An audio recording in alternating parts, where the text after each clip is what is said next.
It's great being here in Toronto. It's an exciting project, and our partners are really, really terrific people, and hopefully we'll do other things together too. And I just want to make a note of apology for the idiotic behavior of my president. I'm going to say one thing. Fuck Trump. Robert Darrow didn't just step into the political drama, he stormed in like a cinematic juggernaut with a flamethrower in one hand and a thesaurus in the other. And on tonight's roast platter, Karoline Leavitt and her favorite orange hype man, Donald Trump. If you thought Darrow was fierce and Goodfellas, buckle up, because his live TV takedown of MAGA's loudest mouthpieces is pure, scorched earth gold. Welcome to the roast of the decade. Hit that subscribe button if you love unfiltered truth served with savage flair. Trust in President Trump. He knows what he's doing. This is a proven economic plan. I hate bullies, thugs who use their strength to push other people around. They think they can achieve power and hang on to it by intimidating others. Sadly, sometimes it works, but most of the time it doesn't. And now we have Trump. He's all that. Robert Darrow isn't here for subtle shade or Hollywood-safe opinions. He's been serving raw, uncut reality checks since before Karoline Leavitt could spell campaign, usually with a death stare, an arched brow, and the vibe of someone permanently done with the nonsense. He's not a washed-up celeb, clout-chasing through politics. He's a lifelong straight shooter, part grumpy uncle, part verbal assassin. Sure, Trump's been in his sights for years, and deservingly so, but this time... The president said he wants yeah, thank you. Can you direct traffic? Yeah, thanks. Let's act like adults here. They are generously offering their time to answer your questions. You don't need to scream at them like a bunch of school children. Go ahead.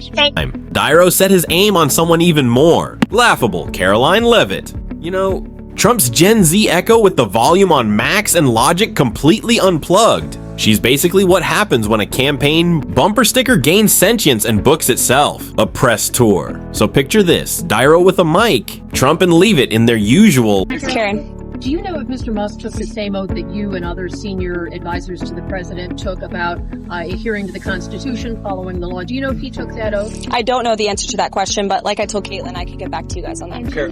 So when Niro... We love America. Now let's unravel it routine and no filter in sight. What followed wasn't just critique. It was a masterclass in political demolition. Darrow torched the MAGA script, booted it through a metaphorical window, and didn't stop to pick up the ashes. This wasn't commentary. It was a cinematic takedown wrapped in truth bombs and delivered with zero chill. Because when Darrow swings, he doesn't miss. Karoline Leavitt, if you've somehow been... says, wake up punchy, he says to you. And that's not the only time, and he moved over to Truth Social. Robert De Niro, whose acting talents have greatly diminished with his reputation now shot, must even use a teleprompter for his foul and disgusting language. So disrespectful to our country. Now, in all fairness to the former president, is that true? Do you have to use a teleprompter when speaking about President Trump? Or are you able to just kind of riff on your thoughts on him?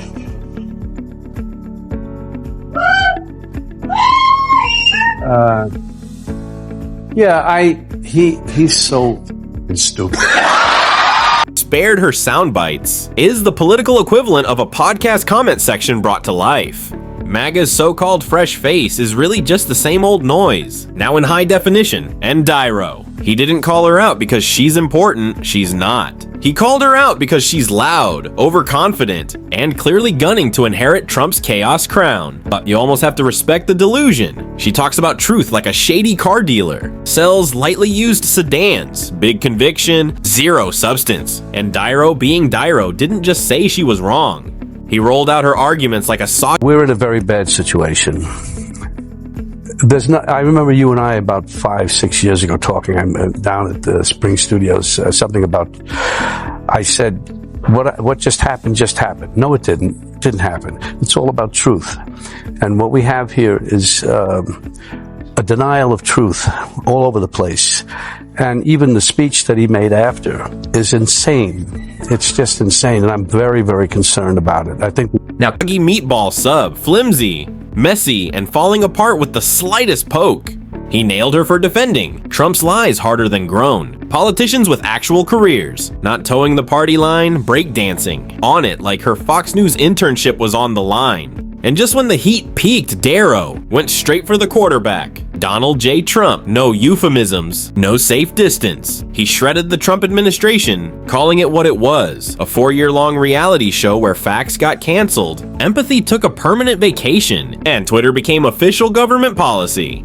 Darrow didn't just say Trump lied, he said he turned lies into a business model. A fantasy land where bleach cured viruses, hurricanes came with Sharpie outlines, and White House official made the decision to bar the AP reporter from the Oval Office and the diplomatic reception room last night. Well, first of all, let me just set the record straight. It is a privilege to cover this White House. It's a privilege to be the White House press secretary. And nobody has the right to go into the Oval Office and ask the President of the United States questions. That's an invitation that is given.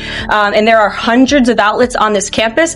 Many of you in this room who don't have the privilege of being part of that pool every single day and getting to ask the President questions. We reserve Us briefings looked like late night stand-up at a gas station bar, and he didn't let up. From pandemic chaos to border disasters, Darrow dragged out every skeleton in Trump's Golden Arch closet and lined them up for a public post-mortem. But here's the twist. This wasn't about cheap shots or airtime. Darrow's been watching American democracy slide into satire for years. Someone finally handed him a mic, and he used it not for noise, but for fire. He's not auditioning for cable news. He's sounding the alarm, loud enough to break through the echo chamber.